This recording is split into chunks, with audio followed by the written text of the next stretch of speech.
Hi, I'm Alex from the Southern Ukulele Store, and this week we're going to talk about Rebel ukuleles. I have not featured Rebel as much as some other brands because consistency made them go under my radar for quite a long time.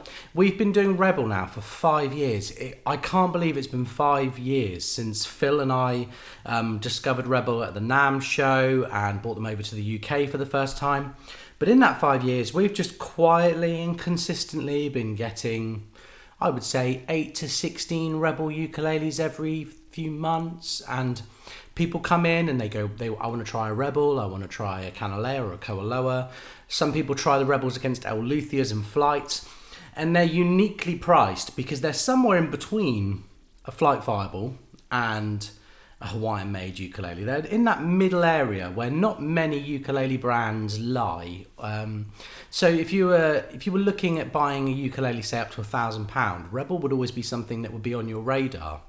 But because we made a few videos about Rebel when they first came in, and every now and again I put them in a comparison video, people try them, they hear them, and they go, well, I like that, I'm going to get that. And I kind of didn't really think that I needed to feature them. And then Romeo and I did a blindfold video recently where I featured one of the Minerva special edition Rebels, and it sold immediately. And I've had inquiries since about one of those. So we're going to break today's video up into 3 sections. We're going to look mainly at the mango models, but we're going to look at the half fat models, the full fat models, and then we're going to look at some pineapples.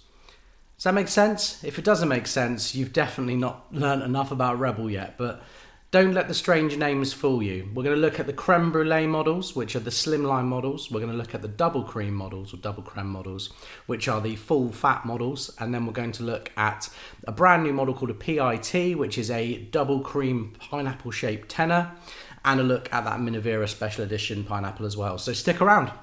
Let's begin. Let's start with the Creme Brulee series, which is a slimline mango ukulele available in either soprano, concert or tenor. The soprano is the one I'm holding right now, but I will show you the concert and tenors in a second. They have really lovely figured mango on the top, back and sides. And it's something Rebel can be applauded for doing, is they don't use just kind of the straight grey mango. They like the weird stuff. I like when people like the weird stuff. Which one's the concert? Here's the concert. So quite a lot of these ukuleles have red streaks in them. You know, you can tell that this used to be a tree. They're all very unique in their own way. This one's actually got the red on the back as well. Reminds me of Shaun of the Dead. Shaun got red on you. But red streaks to the wood. That's a concert, that one. But let's start with the soprano and go around. So top, back and sides is mango. You have ebony fingerboard and bridge for these ukuleles with a tie-on bridge. The soprano and concerts come high G with clear fluorocarbon strings. They have an ebony faceplate with the Rebel logo and gold tuners with white buttons. So you have a white kind of squared off button there. It's a planetary tuner, so it looks traditional, but it's actually a geared tuner. The sopranos have a 36mm nut width. So the nut width on a soprano and the feel is normal, but as you move up in the sizes, the string spacing remains similar.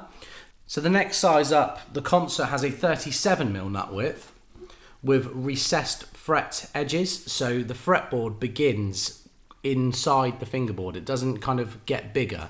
The nut width gets wider, but the string spacing remains the same, so it's still a 27mm string spacing on your fingers. This is a very unique feel. Kanile'a do this as well, and there are links between Rebel and Kanile'a. The head luthier at Rebel Bird was a protege of Pop Sakami, the owner of Kanile'a. So there's elements of the build and design in Rebel that mirror some of the things that Pop Sakami did at Kanile'a. If you're into your ukulele history, you have these prism inlays, which are very, very subtle, done in maple up the fingerboard on these ukuleles. The concert and the depth is probably what we should talk about next. So the slimline element of these ukuleles, it's not dramatic. They are just over half of the depth of a normal ukulele, but what you get is a slightly snappier sound, so they are just a tiny bit brighter usually. I tend to find that customers pick them more on feel than sound because there's not a dramatic loss or benefit to having each one Just in my opinion. On the smaller sizes, I've noticed that the slimline ones in recent years have been more popular, but then as people go up to the tenner, the thicker body is more popular. So there's no particular method behind that as to why you would choose one over the other. I would go with fit and feel. If you've got massive boobs like me, maybe you'll want to go for a slimline one, or if you're a petite, you might want to go for a fuller body one. Who knows? It could be the other way around. So let's talk about the tenor before we move on. The tenor has the same spec as the soprano and concert, but the most recent 2024 batch have tortoiseshell buttons on the tenor. You've got the 37mm nut width, and the string spacing is just a mil wider on this model, so it's 28mm at the nuts. And I really like the slimline tenor. I've always had a bit of a soft spot for it. And when you hear the sound sample in a moment, you'll hear the tenor in low G. I think that pretty much covers it. Let's give the Creme Brulee series a play and see what you think.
Okay, so let's look now at the double creme series, however you want to say it. The double creme series is exactly the same spec, but with a fatter, more conventional ukulele depth to the body. In theory, these sound deeper, they sound richer. And I don't like to take sides or kind of generalise, but actually, in my experience, yes, I have found that the thicker ones do sound a tiny bit thicker. It's harder to get that across in a sound sample, but hopefully I can still educate you on the brand effectively. You have the same spec as before. You've got that 36mm nut width with a 27mm string spacing, planetary tuners with white Ivoroid buttons, gold hardware on that, a tie-on bridge, and they look just as stunning as the series before. Here's a concept for you to look at, and here's a tenor, so they look very different, and we individually list them on our website. The depth shouldn't put you off. This is a normal depth. It might look a bit strange after looking at the slimline. I'm going to compare the two for you now, just if you see them side by side. You know what I mean? It's not dramatic, but on the bigger sizes you definitely feel it and see it more. Either way, you should be adding a Rebel to your list of must-sees in the future. I'm going to give the Double Cream series a play for you now and see what you think.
finally, let's look at the pineapples in the Rebel catalogue as of 2024. This is the new Pi model, PI model. This is a PI-T on my invoice, but inside the ukulele it says a PI, so it could be named one or the other. This ukulele is cool. Look at the shape of the Rebel pineapple. It's completely different to other ones I've seen in recent years. What I've noticed in recent years is that pineapples have got chunkier, me and Romeo like to say, fatter in the lower bout, whereas this retains an almost concert dreadnought shape to it with a flat bottom to it, so you can actually just rest it on your hand like that. See, little mum, no hands. You still have a mango body. This has the depth of the double creme model. Still got a Marango neck with an ebony fingerboard and bridge. This has dot inlays rather than the prism inlays on the other models, but it does still have the planetary tuners with the tortoiseshell buttons. Really sexy, especially when you get them in the nice light. This one has a really nice Marango neck actually. Marango, in case I didn't mention it in depth earlier or before, is very similar to mahogany. It's got a bit more quilting to it, so you do get some really beautiful necks on some Rebel ukuleles. The inlay up here, the Rebel inlay, is still there. Subtle in this light, less subtle when you put it, shine it towards a bright light. Just gorgeous. Yeah, that's the PI model. And then here we have the Minerva, which is the same shape with a red cedar top and mahogany back and sides. So in theory, the sound you're getting from this ukulele is going to be very different to anything else in the shop that I could play to you, because it's still got the softwood top, it's got the cedar top, so it projects, but it's got the different shape that usually creates more bass, more sustain in the low end, and less compression. So we're going to find out for ourselves, but in theory, this ukulele should sound woollier and warmer than this ukulele. If you were looking for a kind of one sentence explanation. You've still got a Marango neck. The headstock shape is different on this model, and it doesn't have the Rebel logo on the front. This is part of a series of ukuleles that Bird made. It made a whole host of ukuleles out of the same wood combination in completely different shapes. I took the pineapple because I'd never played a red cedar top pineapple that I could remember, and I thought, that's going to be good. That's going to be good. So, still got low G tuning, clear fluorocarbon strings. I have noted as well that the neck does have a taper to it, so it kind of dips down. It's more decorative than you would get on the PI model. And you have diamond inlays on the fingerboard. Still an ebony fingerboard and bridge. So we've got two new models, never before seen models. You've got the PI Rebel and you've got the Minerva. Let's give them a play and see what you think.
I mustn't sleep on Rebel ukuleles again, because Southern Ukulele Store has been in our new home now for 7 months, and I think about the brands that I always want to have on the wall, and Rebel is one of them. The names of the Rebel models are strange. They don't necessarily translate and make sense to a Western audience, but I love that they're quirky. They have quirky names for ukuleles that are actually very, very consistent and basic in setup. You know, you've just got one kind of thing done very, very well. Similar to what Pono did for many, many years. Rebel have just got a flow and a vibe that I love to work with. Let us know what you want me to feature in future videos, folks. If you have any questions, you can contact me or my guys on 01202430820 or email alex@ukulele.co.uk. I'll be back next week. Thank you so much for watching.